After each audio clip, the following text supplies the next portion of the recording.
নমস্কার বন্ধুরা, রসবাসা বাঙালিতে আপনাদের স্বাগত। আমি আজ বানাবো তেলাপিয়া মাছ ভাজা।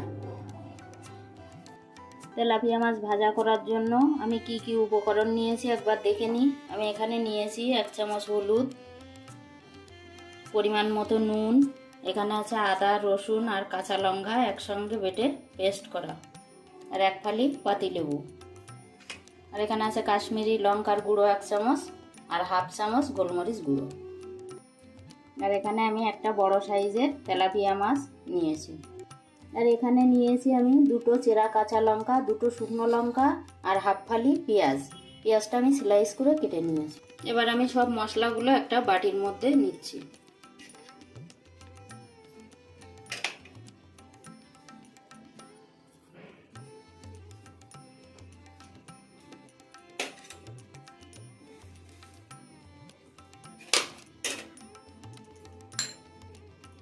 এবার দেব সর্ষের তেল। আমি সব মশলাগুলো একসঙ্গে ভালোভাবে মিশিয়ে নেব।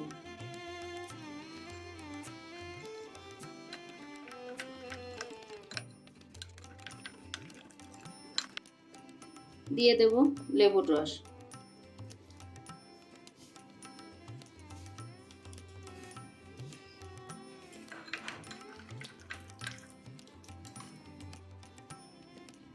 এবার আমি একটা ব্রাশ নিয়েছি, ব্রাশ দিয়ে মাছের গায়ে ভালোভাবে মশলাটা মেখে নেব। আপনারা চাইলে এটা হাত দিয়েও এই কাজটা করতে পারবেন। আমি আজকে আর হাত দিয়ে করছি না, কারণ আমার একটা আঙ্গুল কেটে গেছে। মাছটা আমি সুন্দর করে মশলা দিয়ে ম্যারিনেট করে নিয়েছি। মাছের উপর দিয়ে আমি একটু সর্ষের তেল দিয়ে দেব। মাছটাকে আমি 10 মিনিট ঢাকা দিয়ে রেস্টে রাখবো। আমি মাছটা সর্ষের তেলেই ভাজা করব, তার জন্য একটু বেশি পরিমাণে সর্ষের তেল দেব। 10 মিনিট হয়ে গেছে, আমি ঢাকনাটা খুলবো। তেলটা গরম হয়ে গেছে। প্রথমে আমি শুকনো লঙ্কা দুটো ভাজা করে নেব। লঙ্কাটা ভাজা করা হয়ে গেছে, এবার আমি তুলে নেব। এবার দেব কেটে রাখা পেঁয়াজটা। পেঁয়াজটা আমি লাল লাল করে ভেজে তুলে নেব। পেঁয়াজটা অনেকটা ভাজা হয়ে গেছে, এবার কাঁচা লঙ্কা দুটো দিয়ে দেব। এবার আমি মাছটা দিয়ে দেব।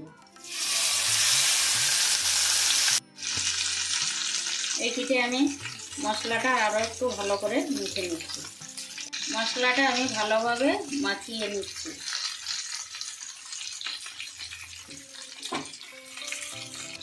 লো টু মিডিয়াম ফ্লেমে মাছটা আমি 5 মিনিট ঢাকা দিয়ে ভাজা করে নেব। 5 মিনিট হয়ে গেছে, আমি ঢাকনাটা খুলবো।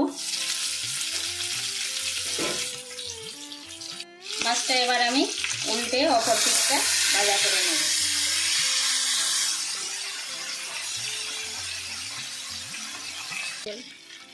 অপর পিঠটাও 5 মিনিট ঢাকা দিয়ে ভাজা করে নেব। 5 মিনিট হয়ে গেছে, আমি ঢাকনাটা খুলবো।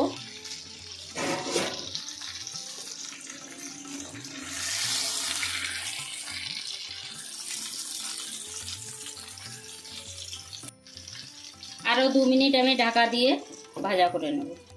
আরও 2 মিনিট আমি মাছটা ভাজা করে নিলাম। এবার পেটের সাইডটা আমি একটু এইভাবে ভাজা করে নেব।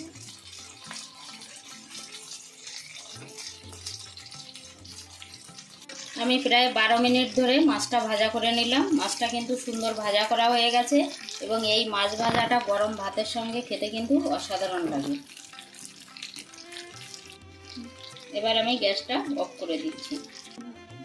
তেলাপিয়া মাছ ভাজার ভিডিওটা আপনাদের যদি ভালো লেগে থাকে অবশ্যই লাইক, কমেন্ট, শেয়ার করে আমার পাশে থাকবেন। আর আমার চ্যানেলের নতুন বন্ধু হলে একটা সাবস্ক্রাইব করার অনুরোধ রইল।